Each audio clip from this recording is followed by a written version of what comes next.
প্রচুর বৃষ্টি। এখানে বাইরের মধ্যেই আমাদের ঘরের নিচে দুধের দোকান আছে, সব জায়গায়। ওয়েলকাম মাই চ্যানেল অ্যান্ড আপনাদের সবাইকে আমার চ্যানেলে স্বাগত জানাই। তো গাইস, আমি গেছিলাম মার্কেটের মধ্যে, একদম শরীরের অবস্থা খারাপ, মানে হাইটে যাইতে হচ্ছে। আজকে সোমবার, আমি সাইডেও যেতে পারিনি কারণ আমার বাইক কার দুটোই খারাপ। বাকি আমি নিয়েছি সবজি বাগানের বেগুন, সজনা, তারপর আর বাকি যেটা লাগে আমাদের। তো এখন হচ্ছে আমি হাইটেটা, মানে ঘরে বসে মার্কেট তো শুধু 10 মিনিট যাওয়া আসা, কিন্তু তার মধ্যে তকলিফ হয়। তকলিফ বলতে আদত নেই না, মানে হাইটা বাজারে যাওয়া, হাইটা বাজার থেকে আসা, তো সেই জন্য পরিশানি কি বলি। আর শরীরের অবস্থা প্রচুর খারাপ, কারণ হাইটা কোথাও যেতে গেলে না শরীরের অবস্থা খারাপ হয়ে যায়। তো আমারও সেরকম অবস্থা, পরিশান হয়ে গেছে আজকে আমি সারাদিনই হাইটা যেতে আর আসতে, কি বলি গাইস। তো চলো, আমি মার্কেট তো নিয়ে নিছি, এখন যাচ্ছি ঘরের মধ্যে যাই। এখন দেখি কি প্রসেস বাকি থাকে ঘরের মধ্যে। আর বাকিরা সওয়ালটা হচ্ছে কি হেঁটে ঘরে যাওয়া। তো আমরা বুঝতে পারো না, যে লোক হেঁটে ঘরে যায় না, তো সে যেহেতু অনেক দিন পরে হাইটা কোথাও বার হয়, তাহলে তার কতটা কষ্ট হয়। যে হাইটা যায় সেই জানে তার কতটা কষ্ট হয়। যেরকম আমার কষ্ট হচ্ছে যে হাইটা এখানে ওখানে যাও কীরকম কষ্ট। এখন বলছে যে 12টা সাড়ে 12টা সকাল থেকে ঘুম থেকে উঠে আমি সাইডের সব কিছু প্রসেস, মানে আমার 5টা থেকে 6টা পর্যন্ত ঘুম ভেঙে যায়। সাইডের সব কিছু প্রসেস দেখার পরে 9টা 10টা পর্যন্ত আমার সব ক্লিয়ার হয়ে যায়। তারপরে মানে আমি সাইডে না গেলেও আমার কমসে কম 11টা পর্যন্ত আমার সব কিছু প্রসেস কমপ্লিট হয়ে যায়। তারপরে ফোনে সব কিছু হ্যান্ডেল হয়ে যায়। কিন্তু সাইডে যাওয়ার ব্যাপারটা একটু আলাদা, আর না যাওয়ার ব্যাপারটা একটু আলাদা, বুঝতে পারছোই।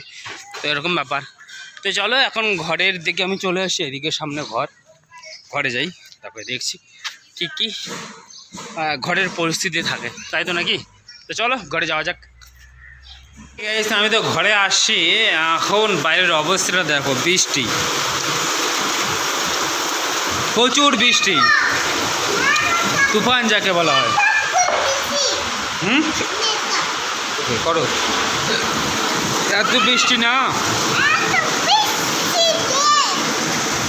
এত বৃষ্টি যে বলার মতো না, তাই না আম্মু? প্রচুর বৃষ্টি, প্রচুর বৃষ্টি, অনেক বৃষ্টি গাই, এত বৃষ্টি যে বলার মতো না। এটা অন্ধকার, আবার বৃষ্টি শুরু হয়ে গেল, কবে যে বন্ধ হবে সেটা ঠিক ঠিকানা না, তাই না। চলো দরজা বন্ধ করি, চলো গাইস, প্রচুর বৃষ্টি, দরজাটা বন্ধ করে দিই, শোনো। আর গাইস, রুমা এখানে বানাচ্ছে সবজি আমাদের দুপুরবেলার, অ্যান্ড রুমা এখানে এরকম অবস্থা। চলো এখন হচ্ছে সন্ধ্যা হয়ে গেছে, কারণ দুপুরে পরে খাওয়া দাওয়ার পরে আর কোথাও যাওয়া হয়নি। এখন আমি একটু যখন নিচে, যে আমার যে ঘরের রুম মালিক আছে তার সাথে কিছু হিসাব করতে, কারণ রুমের মধ্যে কিছু 5,000-এর কিছু প্রবলেম, আর এখানে রিসিউ পড়তেছে এখন ওই 5,000-এর প্রবলেম বলতে আমি যে রুম ভাড়া দেই, তো ওনার কাছে কিছু সমস্যা বলতো, সেটাই হিসেব করতে লাগে। তো ওনার সব আছে নিচে ডক্টর, তো ওখানে যাইতে লাগবে, তো ওই জন্য। আর এখন সন্ধ্যার টাইম, তো চলো যাওয়া যাক। হোমওয়ার্ক করতেছে, তো তোমার হোমওয়ার্ক করে দিয়েছে? ওকে চলো করো, ফটোফট করো। তো চলো আসি, এখন সবের মধ্যে একটু যাই বাইরে, তাই নাকি? চলো দেখা যাচ্ছে সবের মধ্যে। হ্যাঁ, আম্মু বললো চিনি নিয়ে আসো, দুধ চা বানাবো। আচ্ছা, চা বানাবো। তো চলো গাইস, যাওয়া যাক বাইরে।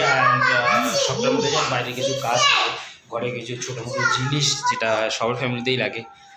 যে শুনলাই ঋষি বললো চিনি আনতে, তো সেসব ছোটোখাটো জিনিস। তো চলো যাওয়া যাবে। ফাইনালি আমার যেটা কাজ ছিল, যে রুম মালিকের সাথে কথা বলা দরকার ছিল, সেটা কমপ্লিট। এখন আমি হচ্ছে ঘরে আর কিছু আমার জিনিস নিচে এখন নেবো দুধ। এখানে বাইরের মধ্যেই আমাদের ঘরের নিচে দুধের দোকান আছে, সব জায়গায় পাওয়া যায় এরকম। তো চলো দুধ নিয়ে নিই। তো ফাইনালি আমি ঘরে চলে আসি, ইস্যু আছে এখানে বসে। হ্যালো, একটা পার্ক নিয়ে আসলাম তো বসার জন্য। আর বাকি গেছে আমাদের আজকে রাত্রিবেলার সবজি হচ্ছে টমেটোর বেগুন একসাথে ভর্তা হবে আজকে, এই যে দেখতে পাচ্ছি। আর সবজি হচ্ছে তোমার মিক্স ভাজি মনে হয় যত সময়, এরকম ব্যাপার। তো চলো